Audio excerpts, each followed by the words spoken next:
Hello student, मैं प्रशांत कनौजे, शासकीय नागरिक कल्याण महाविद्यालय नंदी नगर अहिवारा, डिस्ट्रिक्ट दुर्ग, छत्तीसगढ़। आज हम स्टडी करेंगे लाइफ साइकिल ऑफ फेसियोला। यह बीएससी फर्स्ट ईयर के पेपर फर्स्ट के यूनिट 4 का टॉपिक है।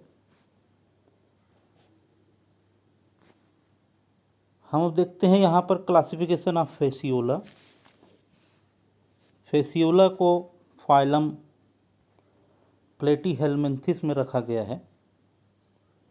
प्लेटीहेलमिन्थिस में वो जंतु रखे जाते हैं जो पूरी तरह से फ्लैट होते हैं।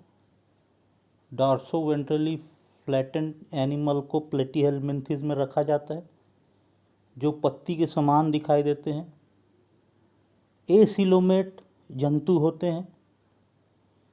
एसिलोमेट मतलब जिनकी बॉडी वॉल और गट वॉल की कैविटी जो है पैरेन्काइम से भरी होती है, उसे कहते हैं एसिलोमेट जंतु। इसकी क्लास है ट्रिमेटोडा। ट्रिमेटोडा के सभी एनिमल्स पैरासाइट्स होते हैं।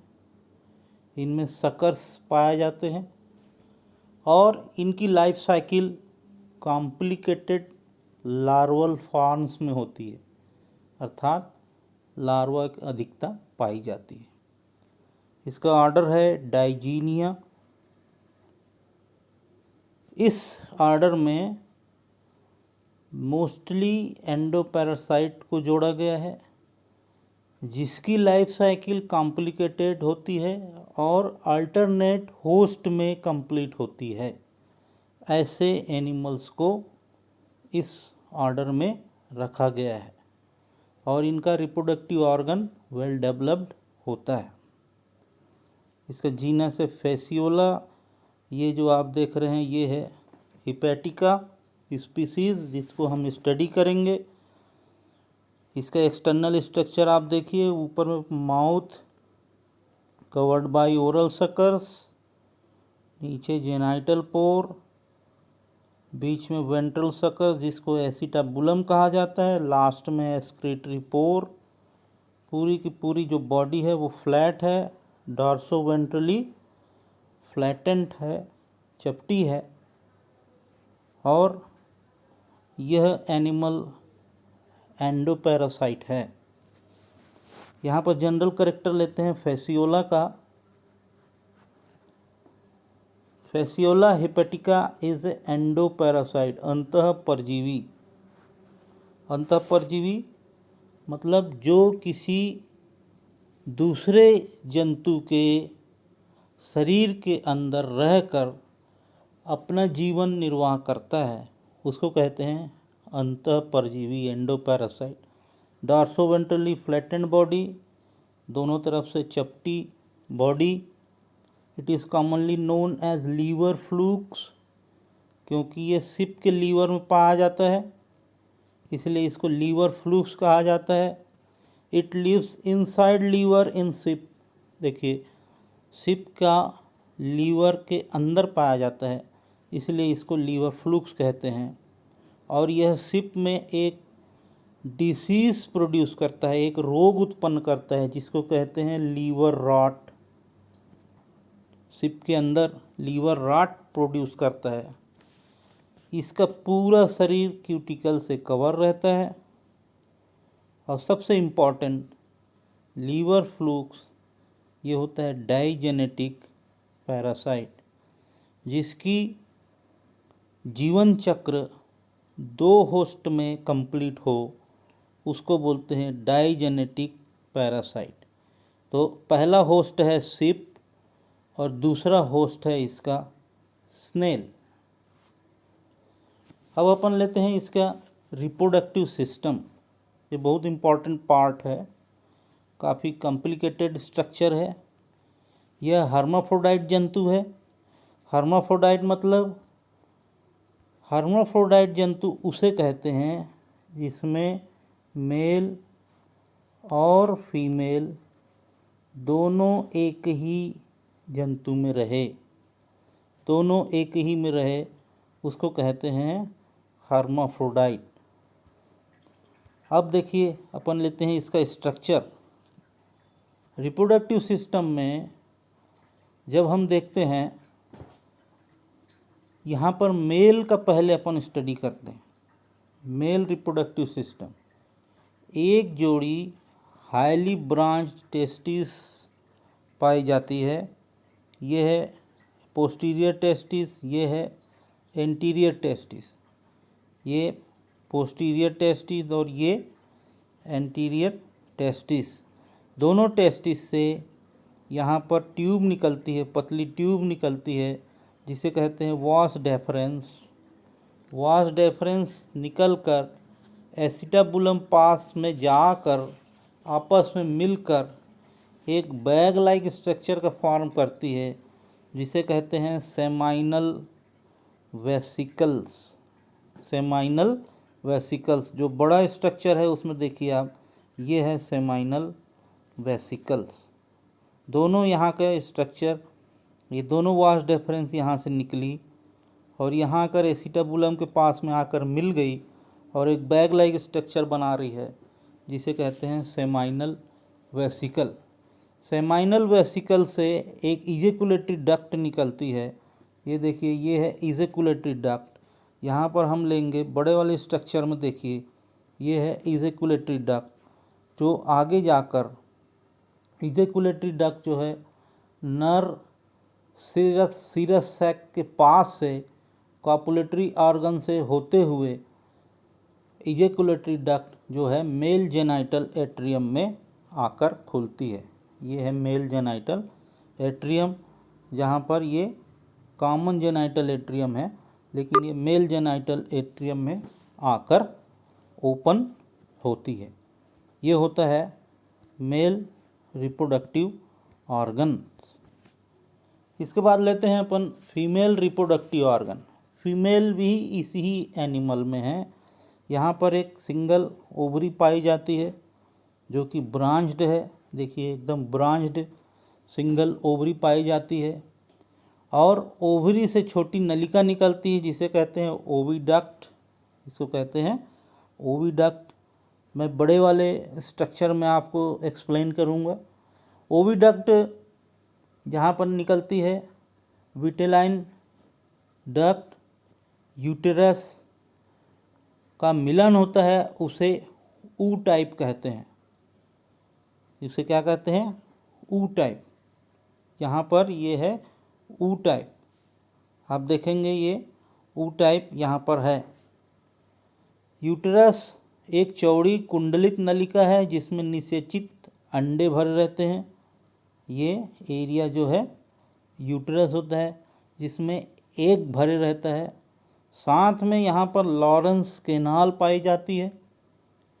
यह एक अस्थायी स्ट्रक्चर होता है जो केवल जनन काल में ही बनता है।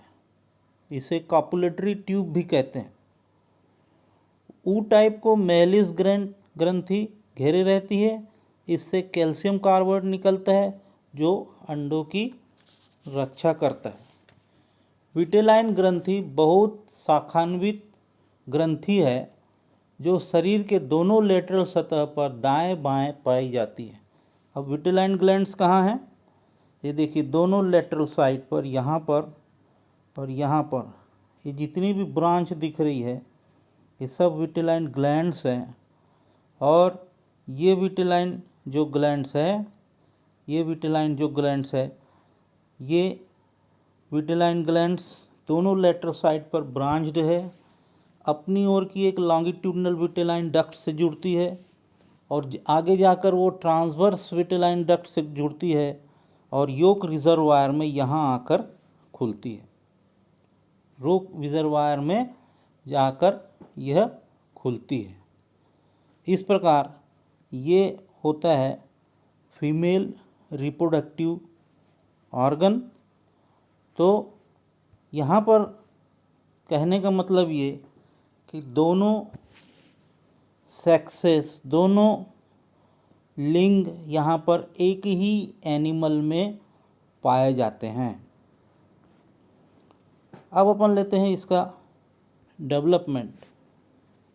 जो cleavage and embryo development, cleavage uterus में प्रारंभ हो जाता है। ये जितना स्ट्रक्चर अपन अभी देख रहे हैं ये पूरा का पूरा यूट्रस में ही डेवलपमेंट हो रहा है। क्लीवेज भ्रूण का होलोब्लास्टिक होता है। देखो ये जाइगोट फॉर्मेशन हो गया, इसमें डिवीज़न होता है। ये एक कैप्सुलेटेड कैप्सूल के अंदर है जिसमें ये एक ऑपरकुलम है। ये योक सेल है एनर्जी के लिए, और ये एग सेल है जो कि कैल्शियम कार्बोनेट का बना है प्रोटेक्शन के लिए। पहले विभाजन के फलस्वरूप दो असमान कोशिकाएं बनती है, एक बड़ी एक छोटी। बड़ी कोशिका को सोमेटिक सेल कहते हैं। यह विभाजित होकर लार्वा सेल्स बनाती है, ये सोमेटिक सेल्स। इसके बाद छोटी जो सेल है इसको हम कहते हैं प्रोपेगेटरी सेल। इसको क्या कहते हैं? प्रोपेगेटरी सेल, जो लार्वा का शरीर बनाती है। क्लीवेज की इस प्रक्रिया में योक सेल का उपयोग ऊर्जा के रूप में लगातार होते रहता है। ये योक सेल है, इसका उपयोग एनर्जी के रूप में लगातार होता है। लगातार एम्ब्रियो में लार्वा बनने के कारण यह लार्वा सिप के आहार नाल से निकलकर मल के साथ बाहर निकल आते हैं। अब देखिए ये एम्ब्रियो कंटिन्यू डेवलपमेंट कर रहा है। यहाँ पर एक लार्वा का निर्माण होता है, इसको बोलते हैं मेरासीडियम लार्वा। ये मेरासीडियम लार्वा जब पूर्ण रूप से डेवलप हो जाता है, बहुत सारे बन जाते हैं, तो इस कैप्सूल के अंदर से यह सिप के शरीर से बाहर निकल जाता है। इसकी लाइफ साइकिल को ज़्यादा कॉम्प्लिकेटेड न करते हुए हम काफ़ी सरल भाषा में आज इसको समझेंगे। जिसकी पहली लार्वा अवस्था है मेरासीडियम लार्वा। यह मेरासीडियम लार्वा जो कि पहला लार्वा अवस्था है, इसमें टोटल 5 लार्वल स्टेज पाए जाते हैं। यह ऑपरकुलम को तोड़कर स्वतंत्र रूप से जल में तैरने लगता है। इस लार्वा का शरीर चपटे सीलियल युक्त 21 एपिडर्मल प्लेट से ढका होता है। जब अपन एक्सटर्नल स्ट्रक्चर देख रहे हैं, देखिए ये है एक्सटर्नल स्ट्रक्चर, ये है इंटरनल स्ट्रक्चर मेरासीडियम लार्वा का। यहाँ पर पाए जाते हैं सीलियल युक्त एपिडर्मल प्लेट। ये एपिडर्मल प्लेट 5 पंक्तियों में व्यवस्थित रहता है, जिसकी टोटल नंबर ऑफ संख्या होती है 21। पहली पंक्ति में 6, दूसरी पंक्ति में 6, तीसरी पंक्ति में 3, चौथी पंक्ति में 4 और पांचवी पंक्ति में 2 पाई जाती है। इस प्रकार ये टोटल 21 एपिडर्मल प्लेट्स इसमें पाए जाते हैं। इसके सबसे टॉप में जब हम देखते हैं मेरासीडियम लार्वा को, सबसे ऊपर एपाइकल पैपिला पाया जाता है। इसके नीचे इंटरनल स्ट्रक्चर में एपाइकल ग्लैंड्स पाई जाती। यह एपाइकल ग्लैंड्स जो है, इसके साथ में पेनिट्रेशन ग्लैंड्स भी पाई जाती है। इसके अलावा इस लार्वा में 2 आई स्पॉट भी पाया जाता है। यह लार्वा जल में स्वतंत्र रूप से तैरता है। अब यह जर्म सेल्स का उपयोग करके भोजन लेना बंद कर देता है और अपने दूसरे होस्ट के संपर्क में आने की तैयारी करने लगता है। दूसरा होस्ट मतलब घोंघा, जो इसका दूसरा होस्ट है, स्नेल के संपर्क में आने की तैयारी करता है। और जैसे ही उसे स्नेल का संपर्क मिलता है, यह मेरासीडियम लार्वा स्नेल के बॉडी में प्रवेश कर जाता है। अतः हम यह कह सकते हैं कि मेरासीडियम लार्वा स्नेल के लिए इन्फेक्टेड लार्वा है। अब दूसरे लार्वा का स्ट्रक्चर हम लेते हैं। यहाँ पर आप देखेंगे स्पोरोसिस्ट लार्वा, यह दूसरा लार्वा है। यह लंबा थैले के समान दिखाई दे रहा है, लॉन्ग बैग लाइक स्ट्रक्चर, जिस पर क्यूटिकल का पतला आवरण चढ़ा हुआ है। यह लार्वा पोषक के ऊतकों में अपना पोषण ग्रहण कर इधर उधर घूमता रहता है। इसकी जर्म सेल विभाजित होकर प्लास्टुला बनाती है, फिर रेडियल लार्वा का निर्माण करता है। देखिए यहाँ पर मसल लेयर भी हो गई है, फ्लैम्स सेल्स का भी निर्माण हो गया है, यंग रेडिया का निर्माण हो रहा है और जर्म सेल्स कंटिन्यू डिवाइड हो रही है। इस लार्वा के अंदर, एक लार्वा के अंदर 5 से 8 रेडियल लार्वा बनते हैं। कितने रेडियल लार्वा बनते हैं? 5 से 8 रेडियल लार्वा का निर्माण होता है। अब देखिए थर्ड लार्वल स्टेज, इसको बोलते हैं रेडियल लार्वा। यह तीसरा लार्वा है। यह स्पोरोसिस्ट की भित्ति को तोड़कर बाहर निकलता है। इसमें एक इम्पॉर्टेंट पेशी कॉलर पाया जाता है। ऊपर की ओर माउथ, फेरिंग्स का विकास हो जाता है, फेरिंजियल ग्लैंड्स पाए जाते हैं, गट का निर्माण होता है जो भोजन से संबंधित कार्य को करता है। आउटर कवरिंग होती है क्यूटिकल की। शरीर के भीतर पैरेन्काइमा पाया जाता है। जर्म सेल्स, फ्लैम सेल्स भी इसमें पाए जाते हैं। यह रेडियल लार्वा स्नेल के पाचक ग्रंथियों में घुसना प्रारंभ कर देता है। अब ये कहाँ घुसना प्रारंभ कर दे रहा है? स्नेल के पाचक ग्रंथि में। इनकी जर्म सेल अब डॉटर सर्केरिया का निर्माण करने लगती है। ये जो जर्म सेल्स है, जर्म बॉल है, वो क्या बनाने लगती है? डॉटर सर्केरिया का निर्माण करने लगती है। मतलब अब यह रेडियल लार्वा चौथे लार्वल स्टेज में कन्वर्ट होना प्रारंभ होता है, जिसे हम कहते हैं cercaria larva. Fourth larval stage is cercaria larva. यह लार्वा स्नेल के पाचक ग्रंथि में चले जाते हैं, डाइजेस्टिव ग्लैंड में जाते हैं। इनकी संरचना फेसियोला के यंग फेसियोला के समान ही होती है। सिर्फ एक अंतर पाया जाता है कि इसमें ये एक टेल पाया जाता है, जो कि फेसियोला में नहीं पाया जाता। यहाँ पर एक टेल पाया जाता है, देखिए लिखा हुआ है, टेल पाया जाता है। और ये इसकी पूरी बॉडी है। बॉडी में सबसे ऊपर माउथ है, mouth covered by oral suckers, और ये माउथ नीचे की ओर खुलता है मस्कुलर फेरिंग्स में।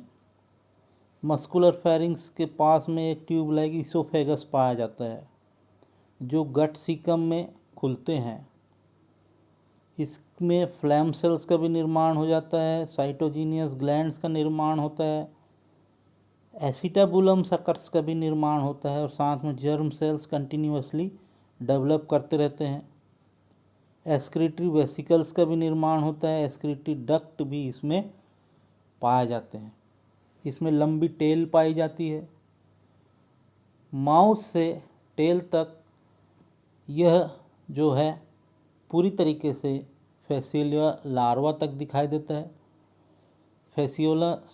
फेसियोला हिपेटिका जैसे दिखाई देता है। परिपक्व सर्केरियल लार्वा अब ऊतकों से गुजरता हुआ स्नेल शरीर से बाहर निकलने को आतुर होता है, और जब ये बाहर निकलता है तब यह जल में स्वतंत्र रूप से तैरता रहता है और किसी जलीय पौधे से चिपक जाता है। अब इसके बाद ये कन्वर्ट होता है 5वें लार्वल स्टेज में। इसको बोलते हैं मेटासर्केरियल लार्वा। यहाँ पर सिर्फ एक कंडीशन होती है कि सर्केरियल लार्वा का जो टेल है वो रिड्यूस्ड हो जाता है, मतलब उस सर्केरियल लार्वा टेल को त्याग देता है और अपने चारों तरफ एक सिस्ट का निर्माण करता है जो सिस्ट वॉल के रूप में जानी जाती है। यह सिस्ट वॉल उसको सुरक्षा प्रदान करती है और मेटासर्केरियल लार्वा का निर्माण होता है। इसमें वयस्क फ्लूस के समान सभी अंग पाए जाते हैं, जैसे कि mouth covered by oral suckers, pharynx, oesophagus, intestine, acetabulum, excretory canal, flame cells, excretory vesicles, ये सभी ऑर्गन इसमें पाए जाते हैं। और जब ऐसे इन्फेक्टेड जलीय पौधे को जिसमें कि मेटासर्केरियल लार्वा चिपके हुए कंडीशन में पाया जाता है और उसे कोई सिप आकर खाती है, तब यह उसके शरीर में प्रवेश कर जाता है और यह मेटासर्केरियल लार्वा सिप के लिए संक्रमित लार्वा हो जाता है। इस प्रकार वो सिप के शरीर में चला जाता है और यह उसकी लाइफ साइकिल कंटिन्यू चलती रहती है। इसका जीवन जटिल जीवन चक्र होता है। जनन दर इसकी उच्च दर की होती है। इसमें लार्वल कंडीशन एडवांस स्टेज की होती है, हेटेरोगेमी भी होता है, मेटाजेनेसिस भी होता है। तो इसकी जो लाइफ प्रोसेस है काफ़ी टिपिकल है, मगर हमने इसको आज डायग्रामेटिक रिप्रेजेंटेशन के तरीके से आपके सामने प्रस्तुत किया। और यह फैसियोला हिपेटिका फाइलम प्लेटीहेलमिन्थेस में पाए जाने वाला फ्लैट वर्म है जो सिप के लीवर में पाया जाता है, इसलिए इसको लीवर फ्लूक्स कहते हैं। और यह लीवर के में पाया जाना सिप के लीवर में लीवर रॉट नामक रोग उत्पन्न करता है। धन्यवाद।